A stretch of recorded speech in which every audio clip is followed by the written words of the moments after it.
जहां जमीन और समुद्र एक दूसरे से मिलते हैं, वहां सदियों से एक शांत लेकिन शक्तिशाली प्राकृतिक ढाल खड़ी है जिसे हम मैंग्रोव वन कहते हैं।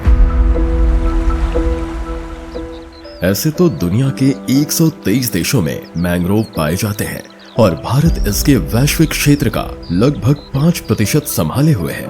ये हरी ढाल, खारे पानी, तेज हवा और जलमग्न मिट्टी के बीच भी डटे रहते हैं। ये ऐसी विपरीत परिस्थिति में भी फलते फूलते हैं जहां बहुत कम ही पौधे जीवित रह पाते हैं। बावजूद इसके समुद्र के बढ़ते स्तर, तटीय कटाव और जलवायु परिवर्तन ने इन नाजुक ज्वारीय क्षेत्रों को खतरे में डाल दिया है। इसलिए केवल तट पर ही मैंग्रोव लगाना पर्याप्त नहीं। मैंग्रोव समुद्र से दूर भी जीवित रह सकते हैं, पर क्या वे इन सूखी पड़ी वीरान पठारी क्षेत्रों में पनपेंगे? हालांकि मैंग्रोव एक अद्भुत समूह है। वे खारे पानी के साथ साथ मीठे पानी और समुद्र से दूर इलाकों में भी जीवित रह सकते हैं। पर फिर भी सवाल गंभीर था, क्या ये तटीय प्रजातियां भारत के पूर्वी पठार जैसे अंतर्देशीय और गैर ज्वारीय क्षेत्र में भी अपना घर बना सकती हैं? बात साल 2012 की है। झारखंड की राजधानी रांची स्थित वन उत्पादकता संस्थान में एक साहसिक और ऐतिहासिक प्रयोग शुरू हुआ। शोधकर्ताओं की एक टीम दुनिया के सबसे बड़े डेल्टा क्षेत्र सुंदरबन और ओडिशा के भीतर कर्णिका से 15 दुर्लभ और संकटग्रस्त मैंग्रोव प्रजातियां लेकर आई। इन पौधों को रांची की गैर ज्वारीय लेटराइट मिट्टी में लगाया गया, लेकिन मैंग्रोवों को समुद्री वातावरण का आभास देने के लिए शुरुआती महीनों में खारे पानी से सींचा गया। कुछ ही समय में नतीजे शोधकर्ताओं की सोच और उम्मीद से आगे निकल गए। ज्यादातर प्रजातियां यहां जीवित रहीं।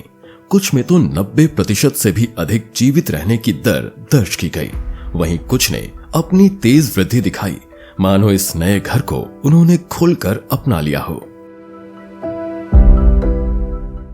ये वाकई अजूबा था। 1 साल बाद भी मैंग्रोव जीवित थे। जड़ें बदली, श्वसन मूल उभरे और फूल भी खिले।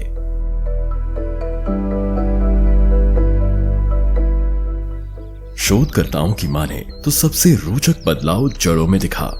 सोनेरेशिया एपिटेला और हेरिटेरिया फोन्स ने अपनी श्वसन मूल मिट्टी से बाहर निकालनी शुरू कर दी और पैंडनस ओडोरेटिसिमस में अब स्थानिक जड़ें उभर आई। यह संकेत था कि ये पेड़ सिर्फ जीवित ही नहीं बल्कि नए वातावरण के अनुसार खुद को ढाल भी रहे हैं।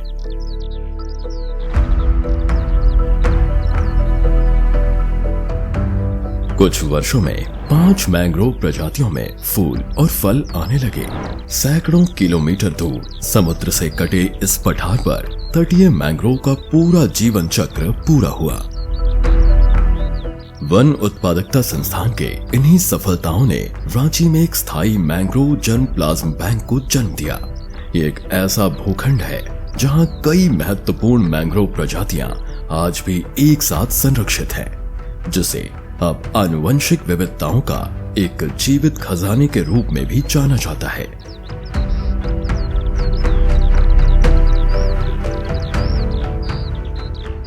इस संस्थान ने आगे चलकर मैंग्रोव के बीज संग्रहण के साथ साथ क्लोनल प्रवर्धन और उतक संवर्धन जैसी तकनीकों पर भी काम किया और आज भी इन दुर्लभ एवं संकटग्रस्त मैंग्रोव प्रजातियों को बड़ी संख्या में सुरक्षित रखने और बढ़ाने का हर सफल प्रयास जारी है।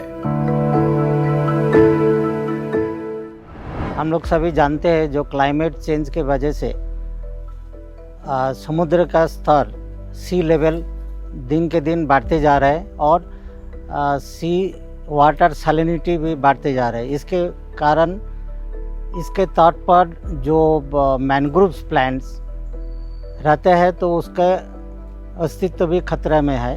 तो हमारा संस्थान का टीम ने सोचा जो इसको एक्स सिटू कंजर्वेशन मतलब उस वहाँ से बाहर नॉन टाइडल जोन में हम लोग इसको कंजर्व कर सकते कि नहीं, उसका हम लोग आज से 15 साल पहले शुरुआत किए थे। 13 से 15 साल के अंदर ज़्यादातर हम लोग जो लगभग 15 प्रजातियाँ लेके आए थे वो सरवाइव कर रहे हैं। और बहुत सारा पौधा में देखा गया जो फ्लावरिंग, जैसे कि सुंदरी, सार्बेरा ओडोलम, ब्रुगेरिया जिम्नोराइजा, एजिसेरास कॉर्निकुलेटम, ये सारे स्पीसीज़ में आज के यहाँ पे हमको सीडलिंग भी हम लोग तैयार कर रहे हैं इसका बीजा से। समुद्र तटों से कोसों दूर मैंग्रोवों ने झारखंड की धरती पर अपना नया घर बना लिया है। ये साबित करता है कि संरक्षण की सीमाएं अब तटों तक सीमित नहीं, बल्कि हमारी कोशिशें प्रकृति को हर उस स्थान पर जीवन दे सकती हैं जहां उम्मीद और संवेदनशीलता साथ हो। पठार पर खड़ा यह मैंग्रोव जर्मप्लाज्म बैंक हमें ये उम्मीद देता है कि मैंग्रोवों का भविष्य केवल सिकुड़ती तटीय पट्टियों पर निर्भर नहीं, बल्कि जलवायु परिवर्तन के इस दौर में ऐसे बाह्य संरक्षण प्रयास मैंग्रोवों के लिए जीवन रेखा बन सकते हैं, ताकि हमारे तटों के ये मौन प्रहरी ज्वार से दूर भी पीढ़ियों तक सुरक्षित रह सकें।